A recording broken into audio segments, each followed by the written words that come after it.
Testing 1, 2, 3, 4. Test, test, test. Testing 1, 2, 3, 4, 5, 6, 7, 8. All good. Testing. Yep.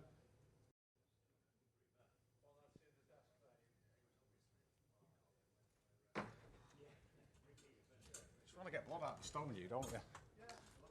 Testing 1, 2, 3, 4, 5, 6, 7, 8, 9, 10. Test, test, test. Testing 1, 2, 3, 4, 5, 6. Hey, it's not. You all right? Everyone good?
Good evening, everyone. Hope you're well.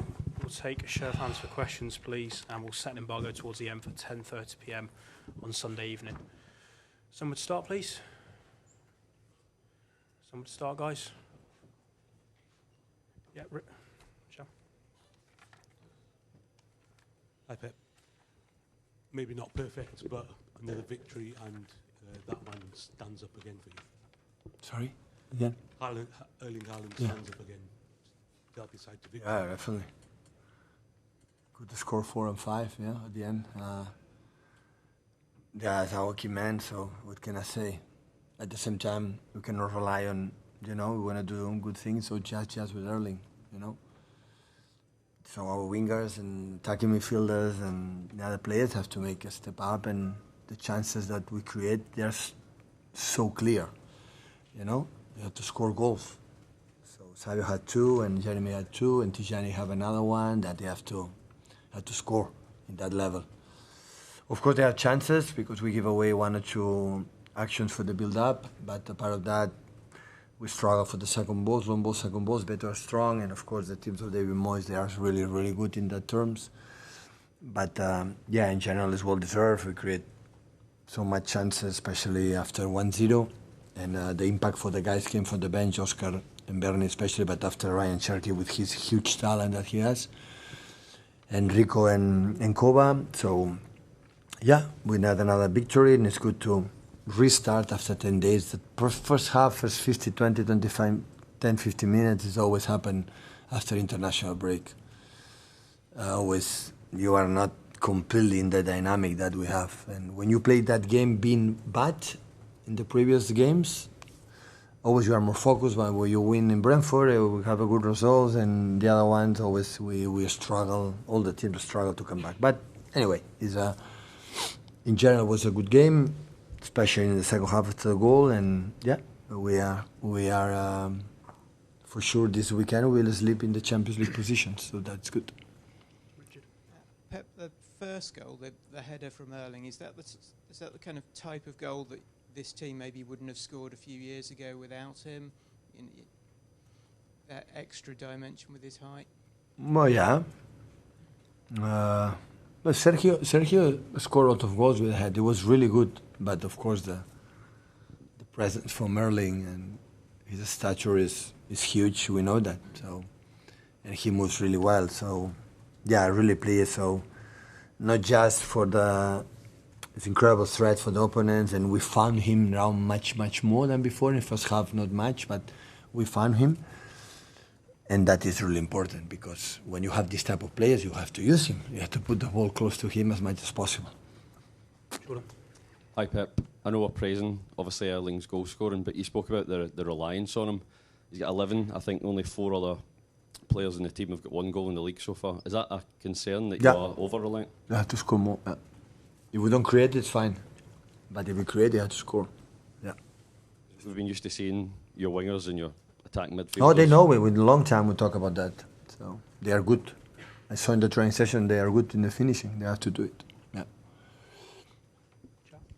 And I don't have any doubts. When it will be a lock, that players will score. Omar is the top scorer, and I know Savio one moment would happen, and Oscar as well, and TG and Phil. They are really good scoring goals. You cannot deny how good is Phil in that position, and Tijani as well. And when Rico should play in that position, as a guy always arrive in the final third really, really good. So we have to. You have Erling, it's fine, but we'll be stronger. You have to feel, okay, I will help the team to be strong. And this is what you have to do it. Hi, Pep. Just on Phil, what have you made of his last sort of 6 weeks? Because he basically made both goals today with the passes before the assist. It looks like he's taken on, I don't know, more responsibility. Yeah. Would that be fair? More mature and everything. Yeah. He's fine. He's enjoying. He's smiling, and his body language. The training session is fantastic. And after that, when he moved there, always creates something. First half were more difficult because we didn't read who was the man free, and we struggled with that. But the rest was really, really good. So Phil, second half, make a step and play like he is. Like we remember in the past, I would say, except last season, like everyone was, we were not in our best. Phil every season have been extraordinary, always. Does that create an interesting sort of decision for you to make, that you want him to be probably closer to Haaland, so he scores more goals, but actually he's exceptionally good deeper and. Yeah, deeper can be, but listen, I admire a lot the old managers, old generation, that they use the common sense much more than now. That my generation or the new generation, like we rely a lot in the wide angles, in the data and this kind of stuff. That was common sense. And common sense, he's a talent player, score goals, assists, close to the box. So no, don't explain me more theories of that. So Ryan Cherky when he's best, I want to close Erling and Phil Erling and Rico when he plays. I love to play in the pockets close there. And so I don't want Ruben Diaz or John Stones or Nathan Ake or Guardiola there. No, I want that players. And Phil, for normal situation, have to play close to the decisive part of the game because have this incredible talent, smaller spaces, the goal and assists, and it's really, really good. Just to follow on from what Jack said, Pep, about Phil. In the past, you said he's a guy that likes to be very direct and very fast and quick towards the box. Has he got better now at sort of changing the tempo up a bit and slowing the game down? Is that something he's matured at? Because that looked like something he did well today. Yeah, you're right. I said many times, but it was question of time. So cannot play all the time in the sixth gear. No, have to use with the tempo. And it was question of time that he improved and realized and see that not all the time you can make explosion actions. You have to walk, you have to make one pass, to touch just one pass, and in the moment make the brilliance. And step by step, and we'll be better. Phil will be better. It's like will be like a good wine. So with the time, we'll be better. Set the embargo there for 10:30 p.m. on Sunday evening. So would start, guys.